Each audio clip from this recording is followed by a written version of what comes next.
Hello and welcome to your go-to Detroit Pistons podcast, The Pistons Pulse, co-hosted by me, Bryce Simon of Motor City Hoops, a former D1 hooper and current teacher, husband, and father of 3 amazing kids. And I'm Omari for the second, Pistons beat writer for the Detroit Free Press. And of course, we're always blessed to be joined by our producer, Wes Davenport. If you are not listening to Wes and Blake Silverman over on the Pin Down on the Detroit Bad Boys YouTube channel, you absolutely should be. You should obviously be reading Omari for the second's work over on the Detroit Free Press, and you can subscribe and read/watch everything I have putting out over on the Motor City Hoops Substack. I've actually started my second round draft prospect video breakdown, so you can find Maxime Renault, Adouth Thiero, Ryan Cockbrenner, and Chaz Lanier will probably be sometime on Wednesday with multiple guys coming after that. Those are some names that maybe we'll talk about at the end of the podcast when we do some second round NBA draft talk. But today we will talk offseason in general, just strategies, players,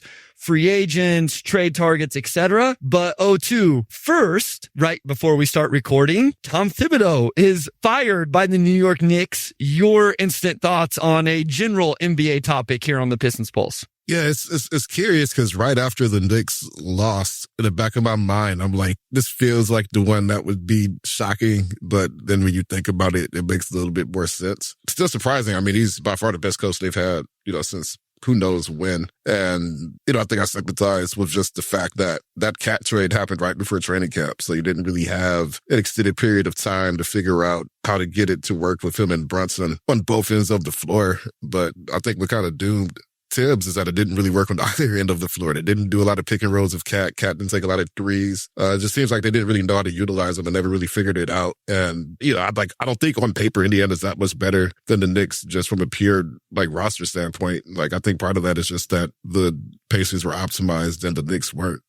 Again, some of that's just the Pacers have had time to figure things out and the Knicks hadn't, but I think especially with the sake of the apron now, teams just feel that urgency. And I'd be curious, just knowing what you think of that as well, Bryce. It just seemed like throughout the playoffs, they never really figured out how to get it working with Brunson and Cat, and that had been an issue since the regular season as well. And we saw that with the Pistons too, obviously, with all the games they played against them. So unfortunately, Sam and I recorded our New York Knicks offseason preview the other day. It has not dropped yet, which I guess that is a fortunate thing because now we will re-record that offseason preview. Speaking of, guys, I think the Pistons offseason preview we did over on the Game Theory podcast is the most viewed one. So the Pistons fan base definitely showing out. If you have not watched that, it's 40 minutes of Pistons only, Pistons specific content looking at the offseason. That's on the Game Theory podcast under the videos tab. But what I said, was, as somebody who really believes in the process, I don't love a lot of what Thibodeau's process was, especially in the playoffs. I didn't agree with a lot of it, but at the same time, he did just lead this team to the Eastern Conference Finals. And I had a hard time saying fire the guy that just head coached them to the Eastern Conference Finals and really a better finish the last couple of years. And you brought up an important point as well in terms of incorporating Cat that late in the offseason, or I guess early in the season, however you want to look at it. So my stance was you bring Tibbs back on a pretty short leash. Yeah, and that's what I think the question was, is do you just give him an offseason to, see if things could gel a little bit better, and then if not, do you make a decision from there? But then it's, okay, now we have another half season or another full season of Cat and Brunson and haven't made the strides forward we want. And now, I also wonder if Jason Tatum's injury at all played into it, right? The East is even more open now next season than it was previously. And again, on paper, I feel like this Knicks team is probably an Eastern Conference Finals team, theoretically anyway, if you look at best case scenario. But I think just long term, this was not a Tibbs roster, right? This is a roster that's going to be defined by how far Brunson and Cat can take it, and much of that's going to be on offense. And we probably have a big enough body of work with Tibbs to know that, his strength is on the defensive side. So could he have solved that over the course of an offseason? Who knows? You could do the half measure. You have to lay off all your assistants to get new staff in and this and that. But, it seems like for the Knicks ownership, it was a pretty decisive decision. Wes says that was nuts. I don't get it. I just don't think their roster is as good as they think it is. Pieces don't mesh. That's not on the coach. So Muhammad has hello from Italy. What's up, Muhammad? So we got Italy in the house right now. Sham says, hello from California. So we're all over the place. And then Chris says, if you're not subscribed to Motor City Hoops Substack, you absolutely should be. Thank you, Chris. I really, really appreciate that. So it'll be interesting now to see what the Knicks do. I was thinking James Edwards will now have his 4th coach in 4 years. Is that right? So he went Dwayne. No, it'd just be 3 and Dwayne, Monty, Thibs this year, and then whoever their coach is next year. So James Edwards III, always having to create those new relationships with the head coach. Yeah, 4 straight off seasons is steep, and like he just got off the playoff grind too, and now there's this. So good luck, James. I hope you get to take some time off soon. Yeah, he has a head coaching search or decision or whatever that he's got to be covering for the next couple of months. Not to mention all of the conversations around whether Karl-Anthony Towns should be traded and all of that. Okay, nobody came here to listen to us talk about the Knicks. So we were going to look at the Pistons offseason, and we're going to start with just kind of a general approach to the offseason. Omari, we will talk specific names in segment 2, but just in general, let's talk about what we want the Pistons to do or what we would do, and then what we think the Pistons will do. So let's start with what you would want the Pistons to do, right? Like, what would you do if you were advising Trajan Langdon or whatever? Again, you don't have to give specific names, but kind of what is your stance? What is your vision for the offseason for the Pistons in terms of big move, run it back, somewhere in between, big picture without mentioning specific names just yet? Well, I would say the safe move is probably just running it back, right? And, as long as Malik Beasley's willing to accept that 14.1 million MLE, you have a pretty straightforward path of just bringing him, THJ,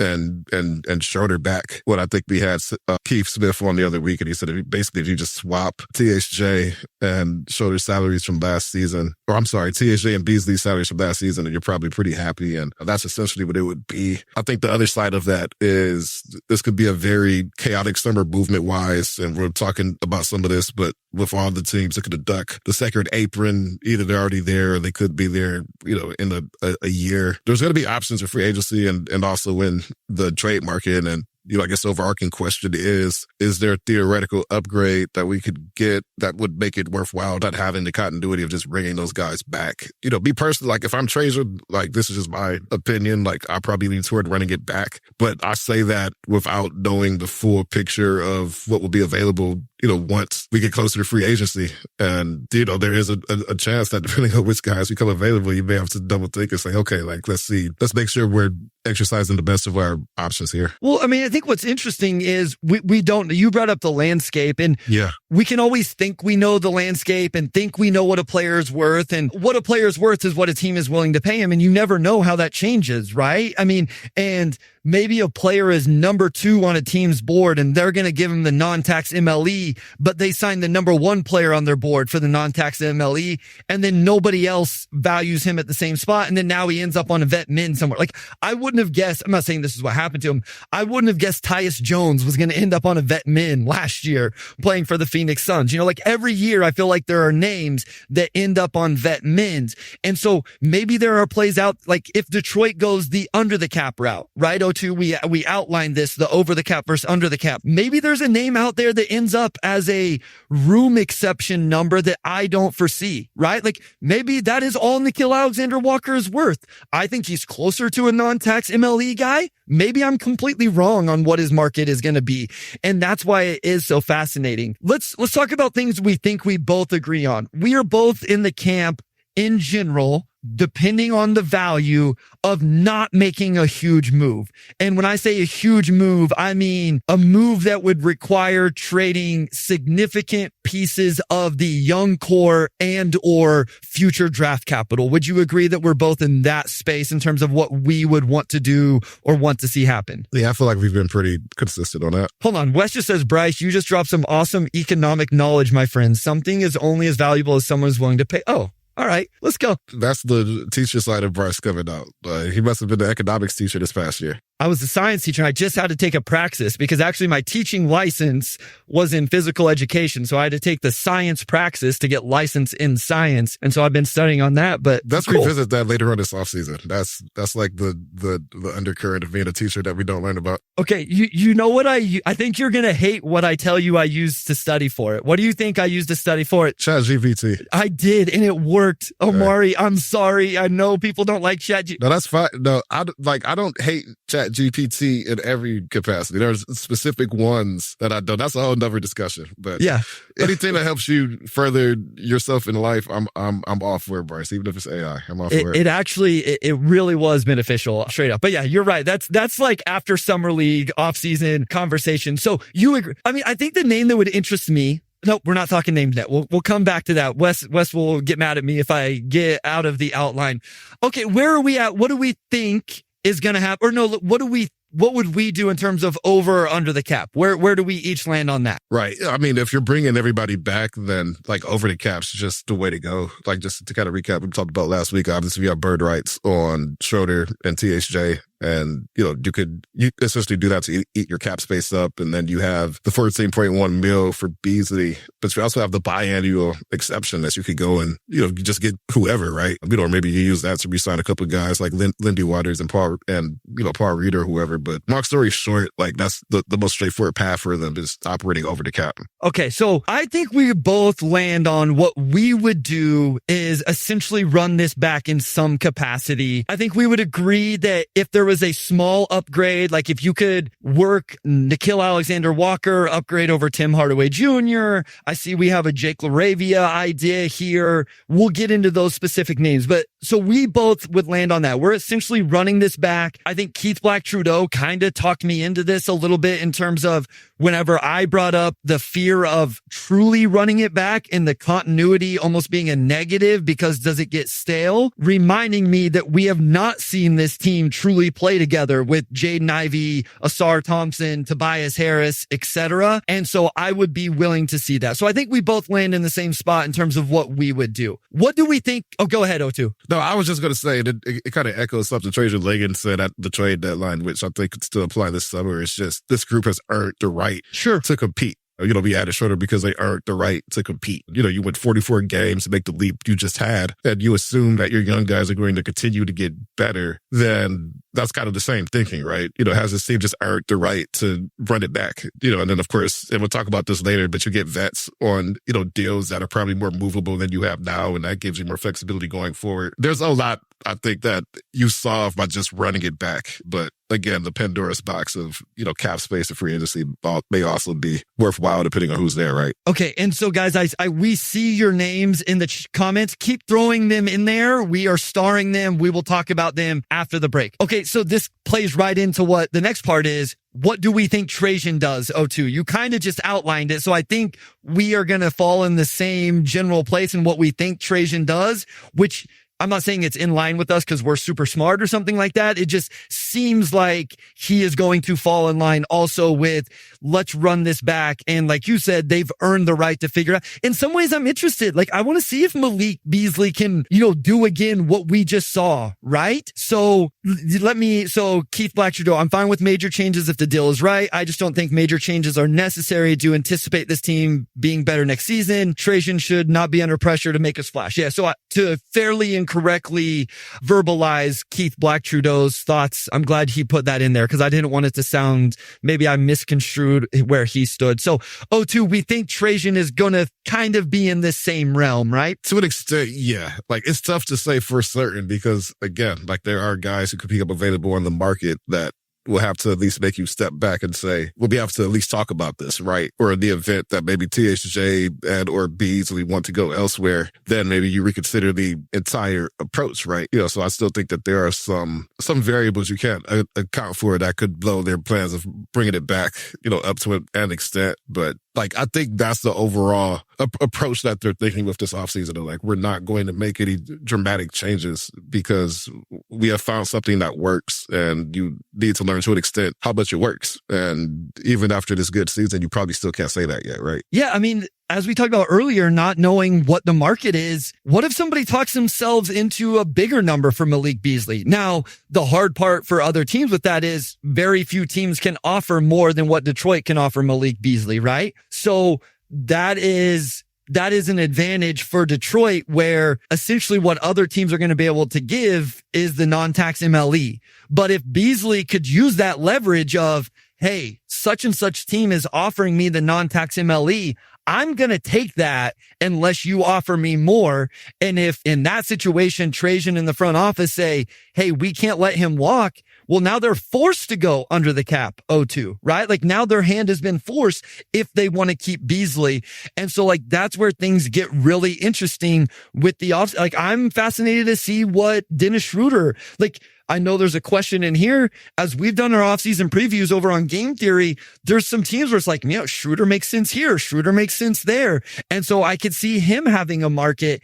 And so that's where the market for these guys, whether it's bigger or smaller or whatever, could make a real impact as well. I want to ask this before we move on to some specific names, because I do think that would be fun to talk real names and how each of you and I feel about those players and how they would fit on the team. Of the three big free agents, with all due respect to Paul Reed and Lindy Waters, which one do you think is most likely to be on the team next year? And which one do you think is most unlikely to be on the team next year between Beasley, THJ, and Schroeder? That's tough. Yeah. I think it just really comes down to the markets. And I don't want to make a prediction. And then it's like, oh, well, this is a prediction and then this happened and whatnot. I think a lot of it just comes down to, if Beasley's willing to take the MLE, because there's something like half the league that's got access to like that $14.1 million MLE, right? And, some teams are going to have to make tough decisions as far as retaining some of their own guys or, only Brooklyn is the only team I think that has cap space. I think right now they're the only team that like you can really say has cap space. It seems like, it honestly seems like Detroit is the next most likely team in regards. I'm sure there's some other teams that some mechanisms here and there can get them there, but Brooklyn is the main team that's talked about. Yeah. I would say, I think in the event of like looking at THJ and Schroeder specifically, if both of those guys want to come back, the Pistons very likely could offer them probably a little bit more money than they could get on the market, unless there's a team out there that just really wants Schroeder or like just really wants THJ. Like they have enough money to split between those two guys that, I think they could both walk away happy. To me, I think the edge factor is one, if they want to come back, and then two, Beasley, if he could take that $14.1 million MLE. So I think there's a chance either all of them are back or we may only see like one of them back. Like that's how I feel. Like I think it's probably going to be the one extreme or the opposite just because of the way the bird rights are set up with two of those guys. Okay. I will say I think that THJ is the most likely player not to be on the roster, depending on how Trajan views the ball handling situation, right? Especially with Jaden Ivey. Obviously, he felt like the team needed more ball handling at the deadline or he wouldn't have traded for Dennis Schroeder, right? So if he sees more of Jaden Ivey and they see more of Jaden Ivey as a completely off the ball player that's not going to take some of that on ball usage, and they don't see Asar taking more on ball usage, then I think that's more likely Schroeder comes back. If they do see more from Asar and JI taking the second unit and stuff like that, it may be him. I just feel like Beasley's probably the most likely one back on the roster. And I think that's just because of how important he was to the team last season is why I land there. So, all right, let's go to break. When we come back, we'll get into real actual names. I think this will be fun because we can talk about how we thought they would fit on the team and how they could acquire them and all of that stuff. So we'll start with Naz Reid, Miles Turner, Karis LeVert, some names like that right after this.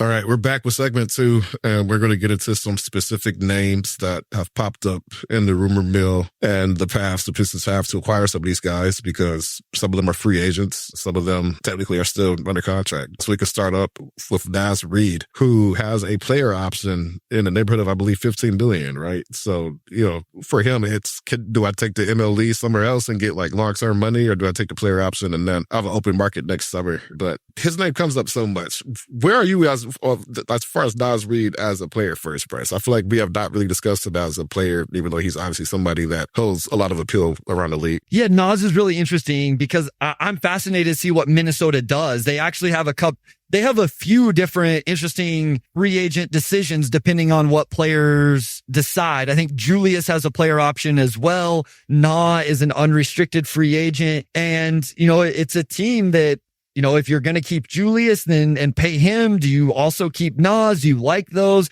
Is there somebody else on the roster you think that can replace it? Do they let Julius walk and think Nas can, step into that role? And I think that's what's most interesting with me with Nas Reed. I think he's really, really good, especially offensively. I think what he brings you offensively is fascinating. Wes and I have talked about him a lot the last couple of days in terms of is he a 4 that moonlights as the 5? Is he a 5 that moonlights at the 4? Wes threw out a scenario to me that was I pushed back a little bit on. I wasn't sure. How many minutes do you want him playing at the 5 and those type of things? Cause I just look at him as a big, a guy that has that versatility to play either position. And I think in that way, he's very exciting because just having that versatility would be really cool. But it's what is that worth, O2? How much do you pay that? And and Keith Black Trudeau brings up Nas, I think, is a strong sign and trade candidate. It's so hard to tell because with new ownership, you don't know how they stand on payroll. So that's why Minnesota is fascinating. I said these exact same things over on our offseason preview that hasn't dropped yet. I think Nas, along with Jonathan Kuminga, are the most likely sign and trade candidates across the league right now, at least the ones I've come across so far. And so I think that would be the way. And then it's what do you give up, Omari? What are you willing to give up to bring Nas Reed to Detroit? Because I don't think you're signing him with straight cap space. I think he's probably going to get more than that unless you move Fontecchio or something like that. And then maybe you're getting close. Yeah. And then, raises the question of what would it take to, salary dump Fontecchio to, create the room to get a guy like Nas Reed. Because what the Pistons are around $17 billion in cap space that they could create. So Nas Reed could opt in and then you do, let's say you send Fontecchio back. Yeah. It's what else would make that worthwhile from Minnesota's end? But I'm also curious if the money is there for Nas Reed to go significantly higher than his 15 billion player option. I believe more teams are going to have a cap space next summer than this summer. There could be a setup for him to run it back. We'll see. I think Jay Fisher had a report recently that he's going to try to get more money on the market, but it's a very MLE friendly market. It just seems like most teams are probably going to be capped at that 14.1 figure unless they make other moves to clear salary. So we'll see. I like Nas Reed as a player. I think he would fit great in Detroit, but it wouldn't surprise me if he's back in Minnesota. Yeah, I agree. I think I've worked on the impression that he is back in Minnesota, right? And again, this is going to come up with the next name we bring up as well. If you were going to sign Nas as a free agent and go under the cap, you're essentially going to end up using all of that cap space, Omari. So it's not just getting off of Fontecchio. Let's say getting off of Fontecchio gets you to the number to sign Nas Reed, right? Well, now you have also now have just the room exception to bring back one of Schroeder, Beasley, Tim Hardaway Jr., along with moving off a rotation piece in the regular season in Simone Fontecchio. So you're really going to cut into your rotation in a true free agent under the cap signing situation, which is why I think there's more likely that it would be some sort of sign and trade. And then, how do you match? Who goes back? The money, all of that. You get into base year compensation, all of those different things. So let's move on to the next name because I think this one is another really interesting one. So Mohammed from Italy, appreciate you. Does the interest in Miles Turner, my ideal 5 to match with Cade, signify that the front office doesn't see Duren as the long-term answer? Is he on the trade block? Hard to believe one of them goes to the bench. Thoughts on Miles Turner and what that may mean? Yeah, I think the Miles Turner interest is just interest. It doesn't mean that they're hardcore committed to acquiring him at any cost. Whereas, do I think it reflects any, tough opinions of the current players on the roster? I think Miles Turner is a really good player. You say he's the ideal 5 to match with K. I think Miles Turner is the ideal 5 to match with just about anybody. He's kind of in that Brick Lopez group of, he's just the perfect modern 5 because of his outside shot and just all around ability to score. So, I wouldn't take it too serious. personally. Like, teams are always going to be interested in good guys. And if there's a deal that makes sense, then, obviously I'm sure they would go that route. But I wouldn't take that to mean anything hard and fast about redoing stands of the roster or anything, right? It's just a report. So it's just a report. So something actually goes down. The more I'm around this space, Omari, the more I've learned that a lot of these stuff doesn't come from the teams, that it comes from agents and agencies and stuff like that are trying to drum up interest or use leverage. Like, who does this benefit the most? I've learned this from the front office show with Keith Smith and Trevor Lane. When a report like this comes out, who does this information benefit the most? And in this one, to me, it benefits Miles Turner the most, right? You're trying to drum up potential interest and competition for his services to maybe leverage some more money from the Indiana Pacers. They're in the NBA Finals. I don't know if they're going to win it or not. I picked the Thunder in 5, so obviously I don't think they are, but that team is a lot of fun, and I think he's a huge part of what that makes that team successful. Not as much as Tyrese Halliburton, not as much as Pascal Siakam. But the other thing is, Pascal Siakam said when he got traded to Indiana that Miles Turner was one of the bigs he wanted to play with. Like, that was a player in the NBA he had pinpointed to want to play with. And it makes sense because of his floor spacing ability. I think he was good in the playoffs until the Knicks series. I wonder if he's playing through an injury right now. He just doesn't look like he's moving as well as what he normally does. I just don't see how Indiana lets him walk, especially when their backup center situation is a mess as well. Isaiah Jackson coming off a torn Achilles. Obviously, Wiseman was going to be a backup for them before he tore his Achilles. And I think Thomas Bryant is an unrestricted free agent also. Like, they had to play Tony Bradley. With all due respect to Tony Bradley, they had to play him in the Knicks series. So I just don't see how Indiana lets him walk and then comes back next year with a better center situation. So I don't think Miles is a realistic target at this point with how the season has gone for Indiana. I agree with that. Yeah. It's like, I'm sure a lot of teams have interest in Miles Turner because he's good, but that interest is completely harmless if the team has no intention on trading him, right? And I think the cost for the Pistons to even make Indiana sniff at a Miles Turner trade, because again,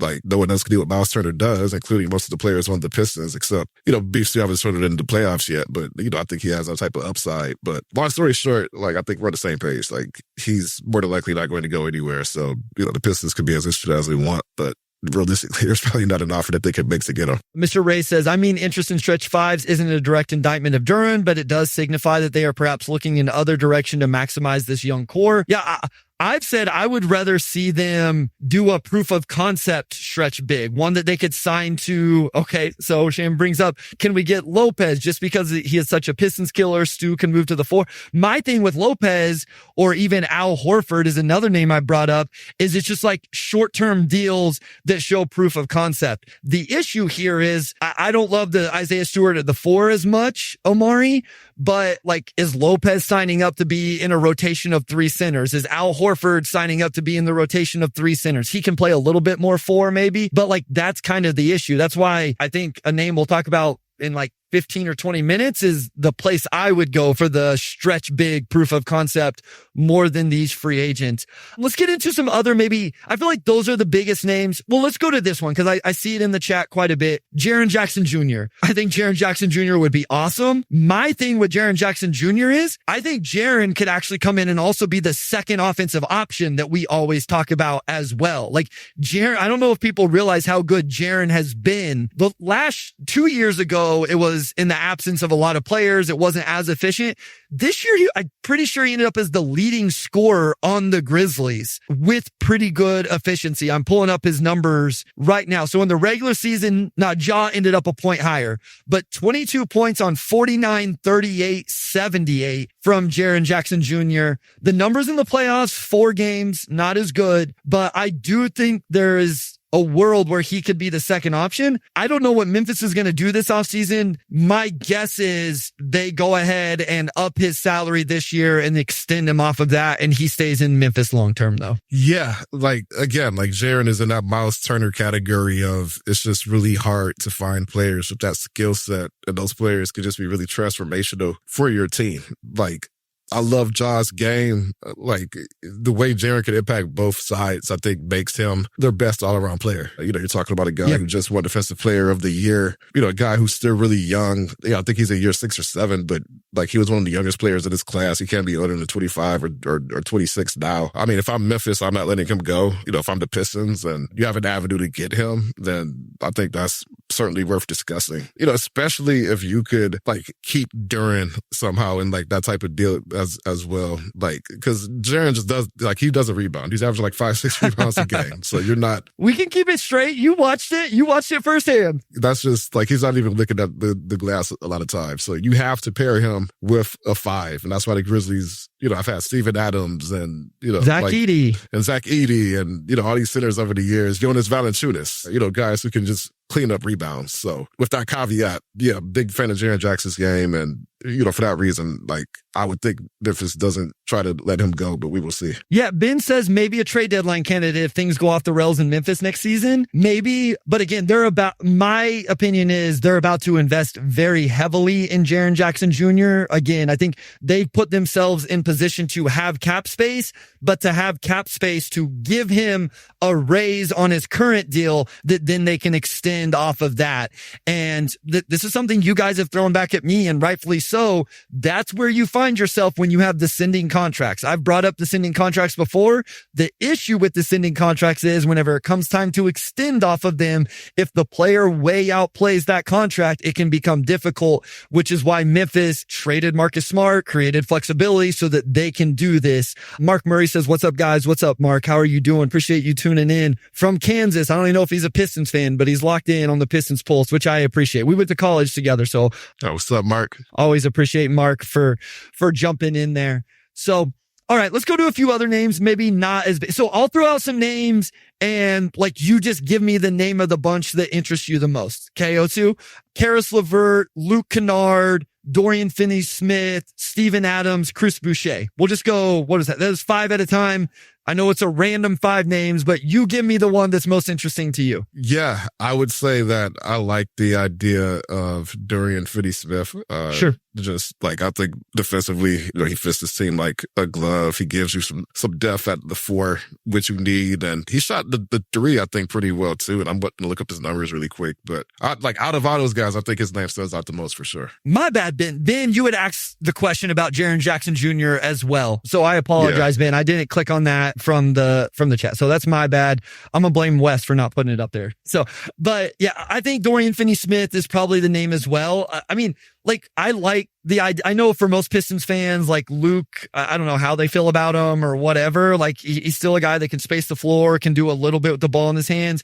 But I just think in general of these guys, I think DFS is the one that makes the most sense. So did you have the numbers for him? Yeah. So last season, 9 points, 4 rebounds, 45% overall, 41% from 3. And that was one of the best marks of his career. But like, he's a career 36% shooter. I mean, he's sustained good shooting. Probably, over his last 4 seasons, he's 38% from 3, 6'7". Like, that's perfect. Like, that's exactly what the Pistons need. All right. So other free agent names, one of these also came, well, a couple of them came from the chat. Matisse Thybulle, Jayshawn Tate, Nickeil Alexander-Walker, Jonathan Kuminga, Jake LaRavia. So let me, YouTube user, and I did see this YouTube user in the Motor City Hoops Substack. I was going to get back to you. It's been a little bit of a busy day, but says, I'd like to propose a sign-in trade for Jake LaRavia, Fontecchio, and a second for LaRavia, paying him $8+ million, which is significantly more than the Kings can offer. Real quick background on LaRavia and what he's talking about here. Memphis declined his rookie 5th-year option, so that locked in LaRavia to only being able to sign with his current team for $5 million or roughly $5 million. When he got traded to Sacramento, that went with him. So that upholds with Sacramento and actually with Memphis as well. Since they're the team that traded him, he can obviously sign for more with other teams. The reason that LaRavia would be inclined to stay with the Kings, maybe even at a lesser number, is because that team would then keep his bird rights, which then would offer up more money, with another contract. But in this scenario, YouTube users throwing out the idea of a sign and trade where he can get his money, but also end up with a different team. And then also YouTube user, if the team wanted to make a more splashy move, you could do a sign and trade for Kuminga without giving up too much in terms of assets, but would lock you into only re-signing your guys in the future. So again, those names, Matisse Thybulle, Jayshawn Tate, Nickeil Alexander-Walker, Kuminga, LaRavia, a name that pops out of that group, Omari. I mean, I think Nickeil Alexander-Walker, probably is the name that most people are familiar with, and he's probably one of the cleanest fits in that group and one of the most proven fits in that group. Shot about 30% from three last season, 6'6" wing, could really defend. He's another player who's going to be in that mid-level exception range, from all the teams around the league that could offer that. I also like Jake LaRavia.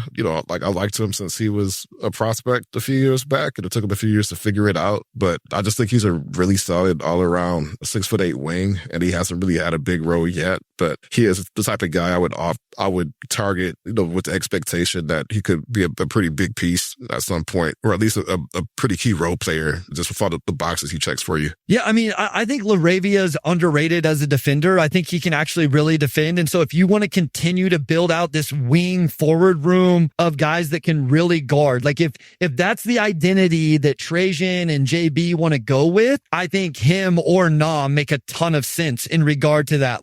Continue to let Cade carry this insane offensive load, and then surround them with guys that can really defend. Like Keith says, really fun offensive player, but I have concerns about his defense.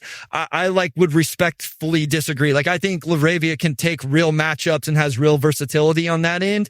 I think there's limitations. There is some foot speed stuff with that, but I think offensively, to his point, fun, he can handle the ball a little bit. He moves, he understands. The shooting and the jumper can be a little inconsistent at times, but I do think he would be a nice addition. I've talked about Nah quite a bit. Let's get your thoughts on Jonathan Kuminga real quick here, Omari, because I think it is important to bring up that name. I think this would most likely be a sign and trade. It wouldn't have to be.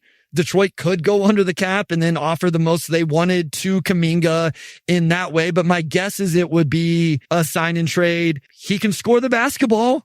I talk about a number 2 option. Maybe he could be that. I don't know. Are you in the Jonathan Kuminga potential? Okay, go ahead. Career 33% shooter for three, 30.5% last year, 32.1% the prior season.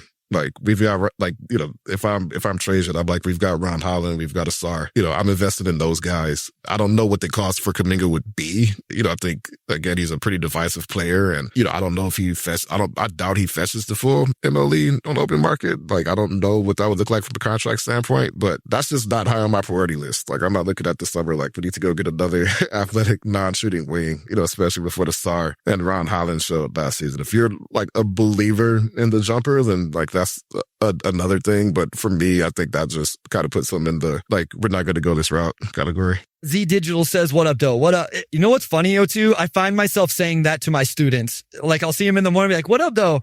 And, cause I try to be the cool that's not cool old teacher that's what up and stuff like that. And I just naturally say, what up, Doe? And then they look at me like I'm an idiot because they don't know what it means. So yeah, Wes agrees with you. I like Kuminga a lot, but Holland, Asar, Kuminga is not really workable. I think this is fair, Keith Blanchard. And with Kuminga, I feel like when he isn't featured, he struggles to stay engaged, not a fan. I think if you were going to bring Kuminga, you would have to give him the number 2 option role. And then it's do you think he's actually talented enough and that's going to work, right? That.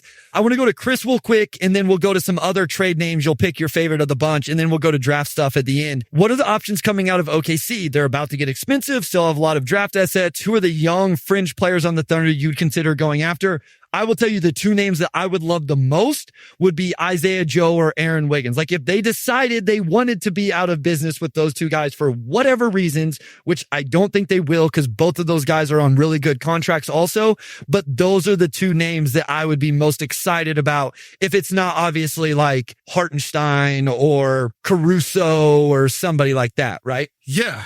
Kaysen Wallace is a great name. Kaysen Wallace. I mean, I assume Kaysen is I guess the other name, O2, would be if they're going to replace Lou Dort with Kaysen Wallace, I would be interested in Lou Dort. I love Lou Dort. So either one of those 2 guys, if they don't think they need both of them for some reason or don't want to pay both of them or something like that. Yeah. OKC is like such a weird team because as good as they are and as young as they are, like the good thing about being young is that you're also still cheap. And you still have, a lot of guys on those first contracts. And, the guys that you have on like not those types of deals are on pretty reasonable deals for the most part. So they don't really need to do anything that drastic this summer. I don't have not yet. Not yet. I don't have a full understanding of their cap situation, but I know that they're not sniffing a second apron. And, depending on how this offseason shakes out, like, is there a deal out there that, because you also have to keep in mind, like, they have like a gazillion draft picks still. So if I'm them, like, I don't know if I do anything. Like, honestly, I probably just sit back, say,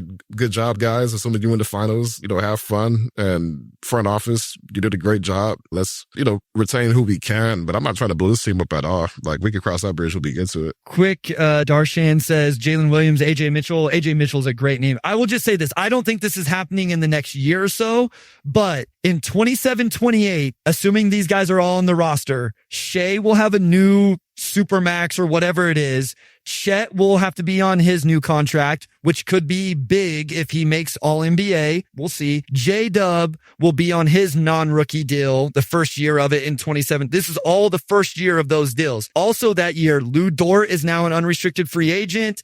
Who was the other? Oh, Hartenstein, also an unrestricted free agent. So like some of these things might be coming down the road. I just don't think it's right now. Okay, to finish off here, so I want you to give me the name that would be most interesting to you of these guys in a trade. So Joshua Austin says, what do you guys think about trading for PJ Washington? He also asked about John Collins, and then a few other names I'll throw in there. RJ Barrett, Pat Williams, Rui, Domantas Sabonis, Trey Murphy III. Which one, like just in a vacuum, which one of those names? Let's throw it in there too. Somebody brings up Keon Ellis. Which of those names is like most interesting to you kind of in a vacuum, I guess? I would say in a vacuum, like Trey Murphy is the one that's I agree. Like, absolutely. And that's probably a pretty obvious pick. Beyond that, like I like the idea of PJ Washington, just like another big, burly big. He could shoot the three. Like you could probably play him and Stu together and be just fine. Like you could play him and Duran together. Maybe a Tobias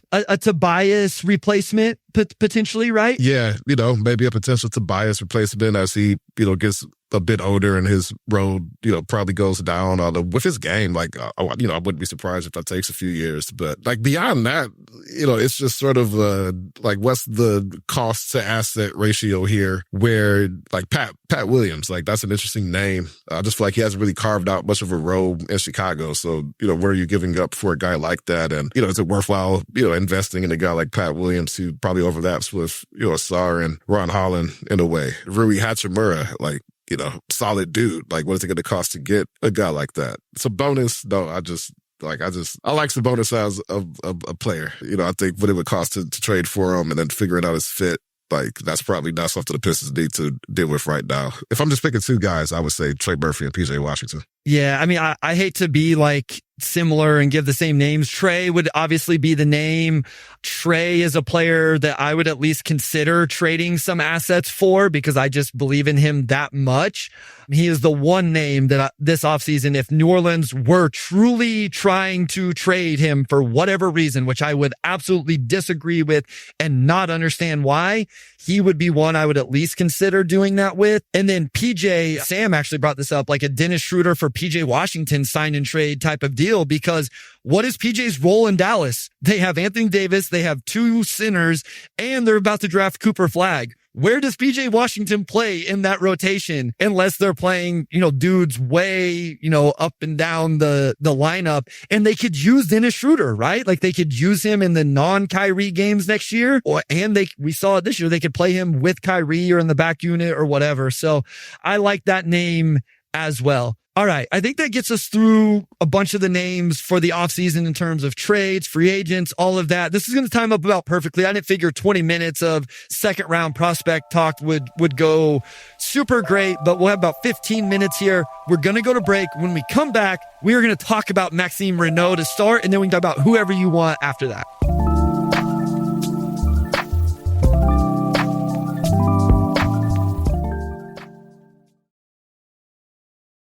All right, we are back for segment 3, aka the Motor City Hoops Substack, section of the pod where we talk about the second round picks. We're going to start off with Maxime.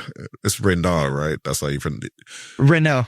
Riddell. We're going to start off with him. I'm not going to lie. I'm still digging into the second round prospect guys. So I'm going to lean on you heavily for this one. But this is the big section, right? Like obviously that's, a position that makes sense at 37. What do you like about him? Real quick, Alan says, where's the Keon Ellis love? I honestly forgot about Keon Ellis. That would definitely be another name. I think Keon Ellis is awesome. If he was actually on the table, then yes, 100%. I think he defends. He can knock down shots. I think Keon Ellis would be great. So that's my bad for leaving him out. All right, Maxime Renault. So again, over on the Substack, I have a video breakdown for Maxime Renault and Ryan Cockbrenner, 2 names in this session. Joshua, you're not getting a Rocco Zikarsky breakdown, my guy. Listen, I'm interested in Rocco. I truly am. Like, I just don't even know that there's enough film there to do it. So Maxime Renault is the skilled stretch big, if that is something you guys are interested in. Big out of Stanford, 4 years. I think he can really shoot it. But beyond that, as I show in the video breakdown, he can do more. Like, he can truly play on the perimeter O2. And so like, that's what I like, is he understands playing out there, relocating, setting flare screens, all of that. Like, you really want to maximize in a SAR at the 4 or something like that. He's a big man that can do that. I think Maxime is a really nice addition to a center group of Jalen Duren and Isaiah Stewart. So how does that sound to you? I know you haven't got super into Maxime, but what does that sound like to you? I will say defensively, I don't know that he's definitely not going to be like a major plus, but I do think he has good position. He has good size. He uses his hands well. Like, what do you think about that? Yeah, I think the idea of like that type of stretch 5 is great, right? I think if you have a center that can really rebound and really shoot the 3, even if they have some defensive limitations, you could probably live with that in spurts. If you're just playing and dropping, trusting that they could just be a factor around the rim. And like, this dude's like 7'1" or 7'2", right? Like, he's really big. I'm curious. I'm curious how that would translate just from a getting up and down the floor. No, he moves. He doesn't move like Danny Wolf, but he moves okay. Like, he moves okay. Hey, for the 37th pick, like, I think that's worth a shot. Like, if there's one thing the Pistons could use, like, it's probably, stretch the shooting at the 5. We didn't see Isaiah Stewart take as many last season, so that's an area where they could improve. And to be clear, like, I don't think Maxime is going to make it to 37. I think that they would have to trade up, but like I said this on a podcast recently that Maxime would be a guy. Oh, it was Pistons Talk. Go check that out. We had a really good conversation. We talked about Maxime, Adu Thiero, and Ryan Cockbrenner. And I said that I thought Maxime would be the guy I would be okay with Trajan trading up. And I used the Brooklyn spots at 26 and 27 or 27, 28, whatever it is. They have back-to-back picks at the end of the first round. I use that as the spot where I would be okay. All right, I'm going to throw these other names at you and I'll give you the quick pitch, Omari, and you tell me the interesting name. I'm sure you've seen a little bit of some of these guys. Ryan Cockbrenner is like the defensive drop coverage big with maybe floor spacing. Danny Wolf is the versatile, skilled, turns it over a bunch. What is he? What is he not? But I don't think there's any chance he's there, but we'll see. I've been wrong about guys falling in the draft before. That's for sure. Thanks, Cam Whitmore. Jan Berenjay is the raw, probably not ready for a couple years, but like rim running, rim protector. Janai Broom is the older kind of versatile forward / big. Can he shoot it? Can he not?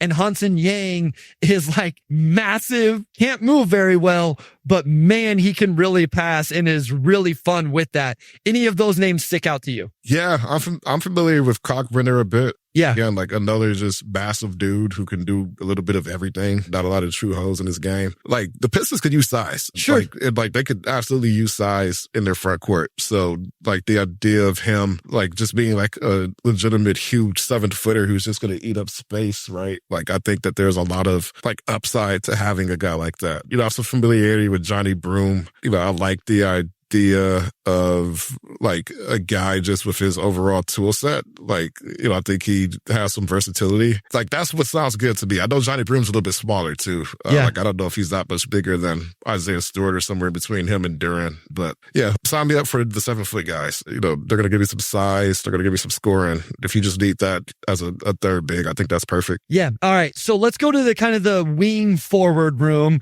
And again, guys, some of these names are guys that would have to fall. I'm not going to go through my whole board here on where I have them. And obviously my board isn't reflective of NBA teams for sure, but the rookie scale gives you consensus boards. So that's always a good resource as well. So Rasheer Fleming speaks straight to my heart. Again, I think that would have to be a trade up. I don't think he's lasting in the second round, but just a super athletic, crazy wingspan, shot it really well from three this year, has some things to work on defensively and ball skills. Neat Clifford is another guy I don't think ends up getting to that spot, but like, is this all around wing? Will Riley, young kid out in Illinois that has an interesting offensive game. Noah Pinda is like this like super strong advantage exploiter, a little bit of worried about the jumper. Hugo Gonzalez, I need to dive back into the film because he's finally playing now. Adu Thiero is super athletic, really fun defensively, can't shoot.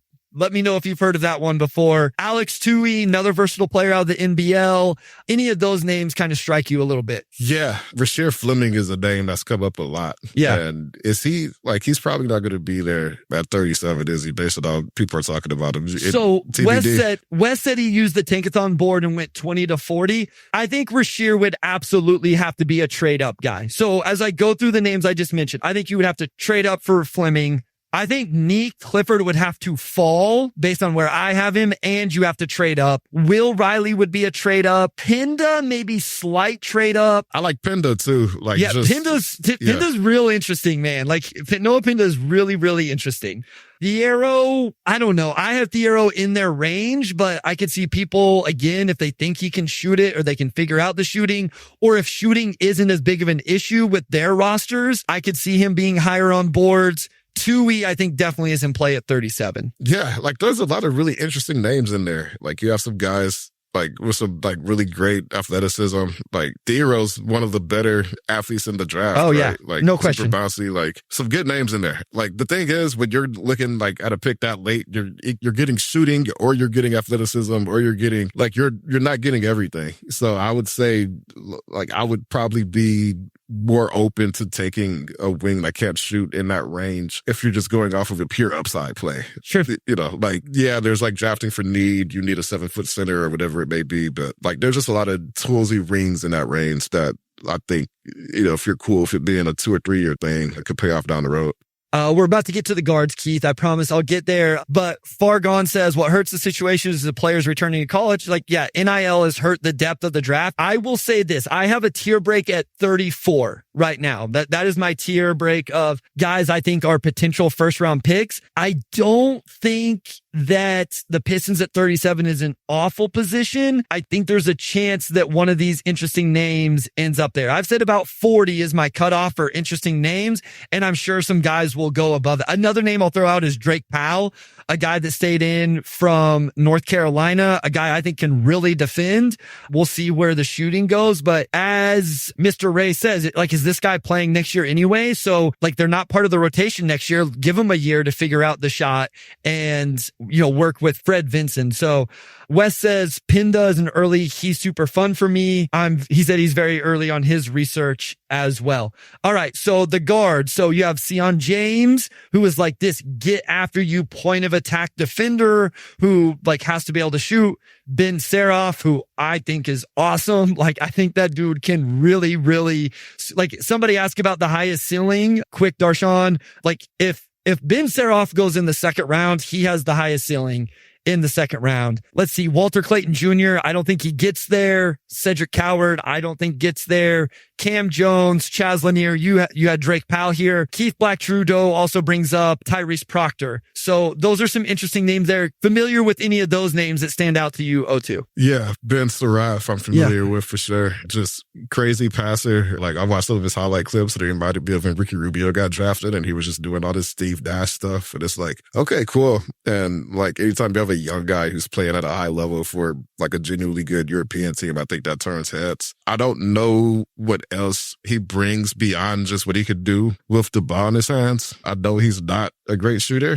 you know, which kind of makes him probably not a great fit with the Pistons. But if you're just going for pure upside, like we want a guy that we think has the best chance to be like a rotation player or better, you know, in 4 years or whatever, then yeah, like that's probably pretty worthwhile. I'm also pretty familiar with Walter Clayton, just knowing that he's a really, really, really good shooter, but he's also a little bit small. So that's kind of another thing too. Like, can you have him and Marcus Sasser? Can you have him and, Dennis Schroeder or like whoever long term? Just given that you can only have so many smaller guys, but elite shooter, like, again, like at that spot, if the goal is just to get somebody who has a legit NBA skill, then like he's got that for sure. Yeah, I'm interested to see where his draft stock ends up. Darion Williams did return to school. So Tyrese Proctor is an interesting one. That was a name that Keith asked about specifically with this. And I think he's an off the ball player a little bit more. I think that's the better role for him. I thought when he tried to play point guard, I didn't think that went as well.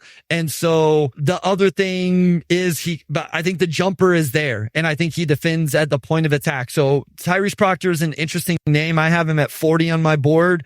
Cam Jones is another interesting one. He did play a little bit more on the ball. I saw somebody bring up Kobe Brea. Kobe Brea is a big time shooter. I don't know what else he does, but he is a big time shooter.